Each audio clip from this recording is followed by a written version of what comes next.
بۆ گفتوگۆی زیاتر لەبارەی هێرشە موشەکیەکەی بەرەبەیانی ئەمڕۆ بۆ سەرەولێری پایتەختی هەرێمی کوردستان گفتوگۆی زیاترەکەم لەو بارەیەوە بە میوانداری بەڕێز عەبدولقادر ئەرکی چاودێری سیاسی کە لە ڕێگای سکایپۆ لە قەزای خەبات لە شاری هەولێر لەگەڵمانە.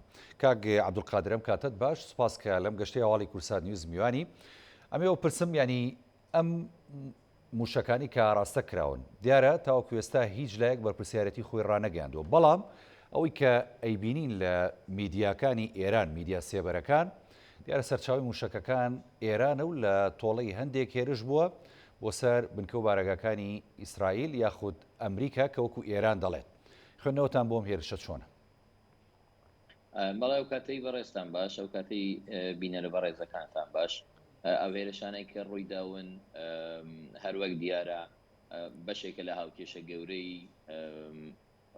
کە لە ڕۆژهەڵاتی ناوەڕاستدا ڕوو لە گەشە سەندن و گەورە بوونە. ئێران لە ماوەی ڕابردوو توانیەتی قۆناغێکی زۆر باش لە دانوستانەکانی جنێڤ ببڕێتن، توانیوێتی دەستکەوتی زۆر باش دەستەبەر بکە لە بەرامبەریدا دەزانن کە لۆبی عەرەب و ئیسرائیلی هەیە کە تا ئێستان دژی کۆی ڕێکەوتنەکەن لە دوای ئەو پێشهاتانەی لە نێوان رووسیا و ئوکرانیا و لە ئەوروپا ڕوویدا.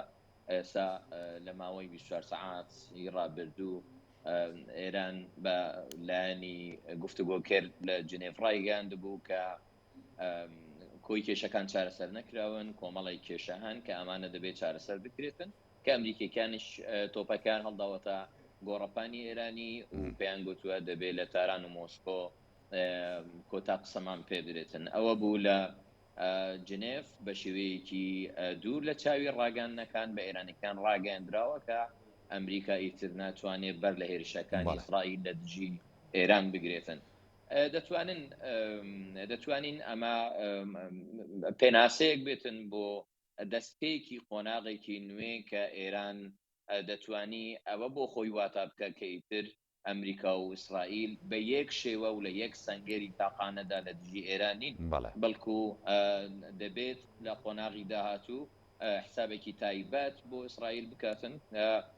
لە ماوەی ڕابردوو هەروەک لەم چەند سەعاتی ڕابردووش باستەوە کراوە کام هێرشانە لە تۆڵەی کوشتنی دوو ئەفسەری پایە بڵندی مەیدانی ئێرانین لە سووریا لە نەتیجەی هێرشی ئاسمانی هێزی ئاسمانی ئیسرائیل بۆ سەر لەسەر لە خاکی سووریا. ئەمانە هەمووی بە تۆڵە بێت. زۆر باشە. ئەم تۆڵە بە تۆڵەیە گەر بەردەوام بێ، خۆ ئێمە ومان نەزانین ینی ئێستا شەڕی نێوان رووسیا و ئۆکراین و پریشکی و شەڕە زۆربەی جەمسەرەکانی گرتووە و کارتەکان تا ڕادەیەک لە نێوان زلهێزەکان و زلهێزە ئیقلیمەکاندا تێکەڵ بووە. ئێمە وەکو هەرێمی کوردستان ئەکەوینە کوێی ئەم ململانێتوندانی کە هەیە لە نێوان ئەم زلهێزانە و ئێمە بیرمان نەچێتەوەی کە دەگوزارێ لە هەرێمی کوردستان ینی مەیدانی یەکلاکەرەوەی ململانەکانی وەکو جەنابیشە داماژت پێدا ئێران ئەمریکا، ئێران ئیسرائیل و دووە جار ئێستا رووسیاش تا ڕادەیەک هاتۆتە ناو هاوکێشەکەەوە. پریشکێم ئاگرە پێ دوایە بەردەوام بەر هەرێمی کوردستان دەکەوێەوە گەورەتر دەبێت ئەگەر ئێمە خۆمان نەپارێزین؟ ئەزانی گومان لەوە ناکرێتن کە لەبەرەوەی هەرێمی کوردستان و عێراق بەگشتی هێڵی گەرمی یەکەمی بەریەککەوتنی ئێران و ئەمریکا هەروەک ئوکرانیا هێڵی یەکەمی بەریەککەوتنی رووسیا و ئەوروپا و ئەمریکا بوو. هەبوونی بنکە و بارەگا ئەمریکیەکان لە عێراقدا تەنانەت ئێمە بینیمان لە ماوەی ساڵ و دو ساڵی ڕابردوو چەندین جار هێرش کرا سەر بنکەی ئاسمانی ئەساد، حەبانیە، خودی بەغدا، کۆنسڵخانەی ئەمریکی، تەنانەت کۆنسڵخانەی ئەمریکی لە خودی هەولێریشەوە جاری یەکەم نییە کە ئەم هێزانەی کە سەر بە ئێرانن توانیوێنانە موشک بارانی بنکە و بارەگاکانی ئەمریکا بکەن. ئەمەی جێگەی سەرنجە بۆ ئێمەی کورد کە ئێمە بۆچی نەمانتوانیوە تا ئێستا دوو پرسیار لێردا دێتە پێش کە ئێمە یەکەم ئێمەی کورد بۆچی نەمانتوانیوە تا ئێستا بێلانی خۆمان لە هاوکێشە گەورەکاندا بچەسپێنین و دووەم تیارە گەورەکەوەیە ئایا دەمانتوانی بەڕای من وڵامی پرسیاری دووەم وڵامی یەکەمی شداتەوە. ئێمەی کورد نەمانتوانیوە تا ئێستا ببینە کارتێکی بێلایەن لەبەرەوەی یەک ئێمە جیۆپۆلیتیکێکی زۆر تایبەتمان لە نێوان کە خۆمان دروستمان نەکردووە، خۆمان هەڵمان نەبژاردووە، خۆمان پەروەردەمان نەکردووە لە نێوان دوو زلهێزێکی گەورەی جیهانی یان دوو زلهێزی گەورەی جیهانی و هەرێمی لە ناوچەکەدا ئێمە بەرکەوتەی زۆرێک لە بەرکەوتەکانی هێزەکانی زلهێزەکانی ناوچەوی جیهانین نەمانتوانین.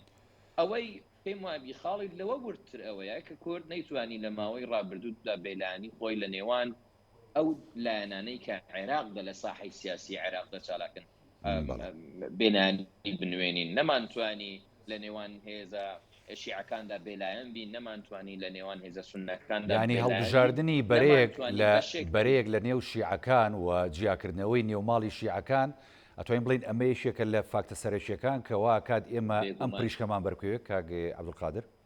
بێگومان لە کاتێکدا کە هاوکێشە گەورە جیهانیەکان وردەبنەوە بۆ ململانەی وەکالەکان ئەوانەی بریکارن لە ڕۆژهەڵاتی ناوەڕاستە ئێمە دەبینین لە یەمان هاوشێوەی شتێکی وا ڕوودا، لە سووریا ڕوودەدا، لە لیبیا ڕوویدا، لە عێراقیش بێگومان بە دەرنین لەو هاوکێشێ و زۆریش بەهێزین.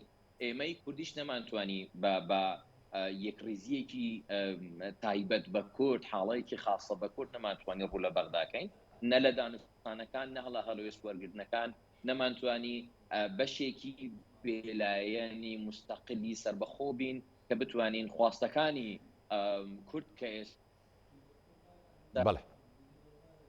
لە جیهاندا ئێستا کاتێکی زۆر گرنگە، ئێستا ئێمەی کورد بەهابوونی هێزێکی زۆری سامانی سروشتی دەمانتوانی کارکتەرێکی زۆر گرنگ بین لە بابەتی یەکلاییکردنەوەی قەیرانە ئابوووریەکانی جیهان کە ئێستا زۆر قوڵ بوویتەوە نەمانتوانی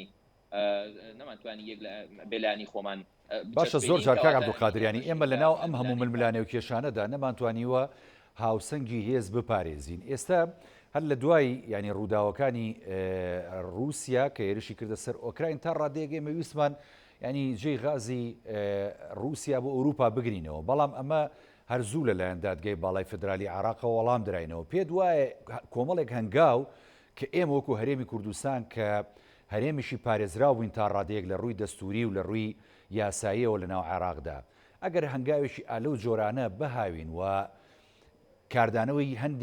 کاردانەوەی دیکەمان هەبێ بەرامبەر بە ڕووداوەکانی دنیا کە دەگوزارێت، پێت وایە ئەکەوینە بەر هێرشی جارێکی دیکەی زلهێزەکان و هەروەها زلهێزە هەرێمایەتیەکان کە هەیە ئێستا لە ناوچەکەدا؟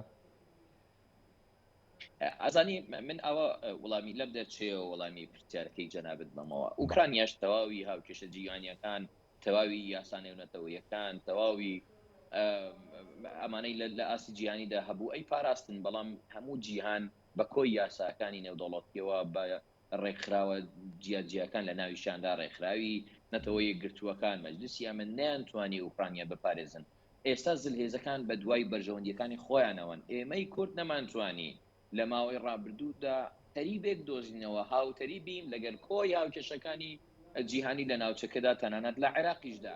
ئێمە بینیمان ئێستا لە ئوکرانی ئەوەی لە ئوکرانیا ڕوودەداتن دژی کۆی یاساکانی مافی مرۆڤ و جیهانن، بەڵام کارەکە دەکرێتن و تێژ دەپەڕێتن و ڕۆژانەش تراژیدیایی زۆر ناخۆش ئەبینین لە ڕاگەنەکانە. من ئەمەوێ ئەوە بڵێم کورد ئەبوایە لە دوای 2023ەوە پێگەی ئابووری خۆی بەهێز بکە، نەک پێگەی دارایی. کورد لە دوای 2023 ڕاستەوخۆی خۆی بەرەو نەخۆشی هۆڵندی برد، نەیتوانی ئابووری وڵات بەرەو ئابووریەکی سەقامگیر ببە. ئەمریکا لە کوردستان گوزەرە لە ماوەی 90 ساڵی ڕابردوو بوو، بریتی بوو تەنها لە بابەتێکی دارایی و نەک زیاتر لە ڕووی ئابووریەوە سەربەخۆ نەبووین کە لە ڕووی ئابووریەوەش سەربەخۆ نەبین، بێگومان لە ڕۆی سیاسیەوەش سەربەخۆ نابین. زۆر سوپاس بۆ برای بەڕێزمان کاک عەبدولقادر ئەرکی چاودێری سیاسی کە لە ڕێگای سکایپۆ لە قەزای خەبات لە شاریەوە لێ لەگەڵ مابووین لەم گەشتەی هەواڵی کورسات.